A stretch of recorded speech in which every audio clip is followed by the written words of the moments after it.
ओम साई राम। आज हम इस वीडियो में श्री साईं बाबा कैसे अपने भक्तों से इतना प्रेम करते हैं और कैसे हर पल उनके साथ रहते हैं उसकी कहानी सुनाते हैं। माधु फासले जो श्याम सुंदर घोड़े की देखभाल करता था, वो द्वारिका माई के पीछे नारायण गली में रहता था। उसका घर बहुत ही छोटा था, वो बहुत ही गरीब था, लेकिन वो साईं बाबा का परम भक्त था। उसकी आई भी साईं बाबा की परम भक्त थी। वो रोज श्याम सुंदर घोड़े की अच्छे से देखभाल करता, उसे स्नान कराता, उसकी पूरी तरह से देखभाल करता था। एक दिन अचानक ही रात को 12:30 बजे के करीब अचानक से वो मर गया। उसकी आई दौड़ती दौड़ती चिल्लाती हुई पूरे गांव में, माधु मर गया, माधु मर गया, बाबा बाबा मेरा माधु मर गया, बाबा बाबा मेरा माधु मर गया, ऐसे चिल्लाती हुई दौड़ी दौड़ी द्वारिका माई में आई। बाबा ने कहा, आई चिंता मत करो, चिंता मत करो, मैं अभी चलता हूँ तुम्हारे साथ, चिंता मत करो। बाबा मेरा माधु मर गया, बाबा मेरा माधु मर गया। आई तुम चिंता मत करो, चलो चलो हम अभी चलते हैं, माधु के पास चलते हैं। श्री साईं बाबा ने जब माधु को देखा तो वो सच में मर गया था। श्री साईं बाबा ने उसकी चेस्ट पर अपना मुंह रखा और उसकी चेस्ट को वो अपने मुंह से दबाने लगे और वे फिर कुछ बोलने लगे, लेकिन क्या बोला धीरे से कुछ पता नहीं चला। फिर उन्होंने कहा, आई माधु सुबह 5 बजे उठ जाएगा, उसके पेट में कुछ भी नहीं है, सुबह उठे और उसी समय आप उसको बाखरी और दाल खिला देना। लेकिन आई ने कहा, नहीं साईं बाबा मेरा माधु मर गया है, वो कैसे उठ सकता है, एक मरा हुआ इंसान कैसे उठ सकता है। श्री साईं बाबा आप कहीं मत जाइए, आप कहीं मत जाइए, मेरे माधु के लिए कुछ कीजिए, कुछ कीजिए, मेरा माधु मर गया। श्री साईं बाबा ने कहा, अल्लाह के वास्ते ऐसा मत कहो, माधु ठीक हो जाएगा, वो 5 बजे उठेगा और अभी मैं जा रहा हूँ, अगर वो नहीं उठेगा तो मैं फिर से आऊंगा 5 बजे। नहीं नहीं बाबा आप कहीं मत जाइए, आप कहीं मत जाइए। नहीं आई मुझे जाना ही पड़ेगा, तुम्हारा माधु ठीक हो जाएगा, 5 बजे वो उठ जाएगा। उसकी आई उसके पास ही बैठी रही, रोती रही।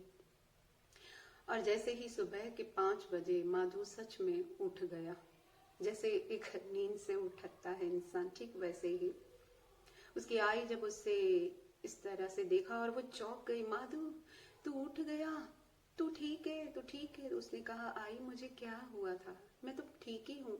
नहीं तू ठीक नहीं था, श्री साईं बाबा यहाँ आए और उन्होंने तुम्हें ठीक किया, तुम मर गए थे और साईं बाबा ने तुम्हें जिंदा किया है।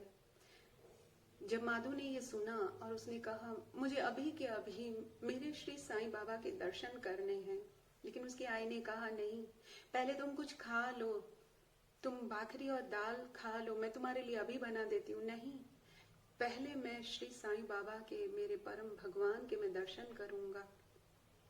और वे दोनों ही दौड़े दौड़े द्वारिका माई में पहुंच गए और श्री साईं बाबा के श्री चरणों पर गिर पड़े। जब बाबा ने माधु को देखा तो बाबा बहुत ही खुश हुए और बाबा ने उसके सिर पर हाथ रखकर कहा, माधु तुम ठीक हो ना। माधु ने कहा, बाबा जिसके सिर पर आपका हाथ हो उसे क्या ही हो सकता है। बाबा ने उसे कहा, तुम अभी के अभी प्रयागराज त्रिवेणी संगम में जाओ और वहां जाकर स्नान करो, क्योंकि तुम्हें सूतक लग गया है ना, तो वो सूतक स्नान करने से ही मिटेगा। ये लो मेरी कफनी, इसे पहन कर जाओ और ये लो 10 रुपए। अब कहाँ प्रयागराज और कहाँ शिरडी और कहाँ वो 10 रुपए। लेकिन फिर भी माधु ने कुछ भी सवाल नहीं किया, क्योंकि उन्हें बाबा पर विश्वास था। जो एक बार सरेंडर हो जाते हैं ना अपने गुरु के यहाँ, वो कुछ सवाल नहीं करते। कोई भी सवाल नहीं करते, क्योंकि उन्हें विश्वास होता है कि बाबा ने जो कहा वो सब सही हो जाएगा। और माधु फासले उसी समय प्रयागराज के लिए निकल पड़ा, लेकिन बाबा ने उसे कहा पहले कुछ खाकर जाना। कुछ खाने के बाद माधु फासले निकल पड़ा।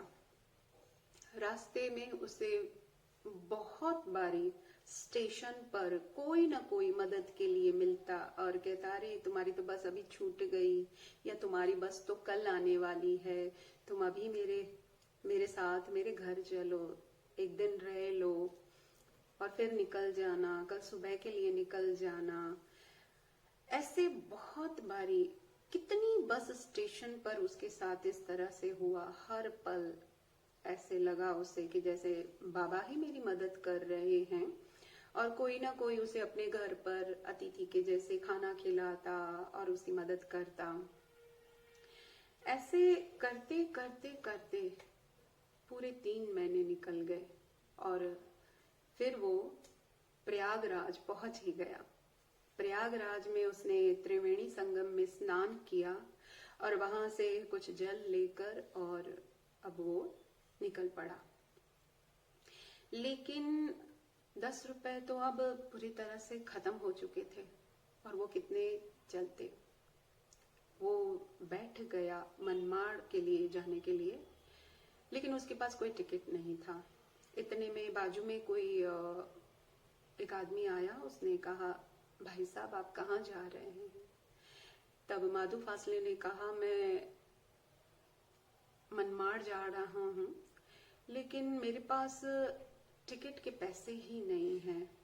उसने कहा, मैं सच बात बताऊं कि मेरे घर में अचानक से कोई है ना तकलीफ आ गई है और मैं नहीं जा सकता हूँ, मेरी टिकट तुम ले लो और तुम चले जाओ।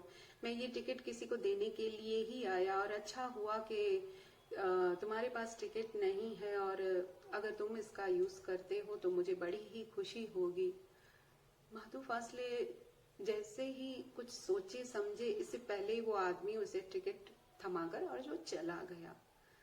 माधु फासले समझ ही नहीं पाया कि ये सब अचानक क्या हुआ, कैसे कोई आदमी अचानक से टिकट उसके हाथ में दे सकता है और मेरी जगह तुम चले जाओ, मेरे घर में अचानक से कोई तकलीफ आ गई, कोई प्रॉब्लम आ गई और वो देकर चला गया। माधु फासले शिरडी पहुंचा, मनमाड़ से फिर वो शिरडी पहुंचा और श्री साईं बाबा के श्री चरणों में जाकर गिर पड़ा और वहां का जो जल वो लेकर आया था वो श्री साईं बाबा के श्री चरणों पे उसने डाल दिया। और बाबा ने उससे पूछा, माधु तुम होकर आए, स्नान कर आए? उसने कहा, हाँ बाबा मैं स्नान करके आया। बाबा ने कहा, तुम्हें कोई तकलीफ तो नहीं हुई? तो उसने कहा, नहीं बाबा मुझे रास्ते में कोई तकलीफ नहीं हुई। ये 3 महीने ऐसे निकले जैसे कि कुछ पता ही नहीं चला। हर जगह पर ऐसे अपनापन था, इतना प्रेम था, इतना साथ, इतना सपोर्ट मुझे मिल रहा था, पता ही नहीं चला कि ये 3 महीने कैसे गुजर गए। साईं बाबा ने कहा, वो 3 महीने हर पल मैं तुम्हारे साथ था, हर समय मैं ही तुम्हारे साथ था।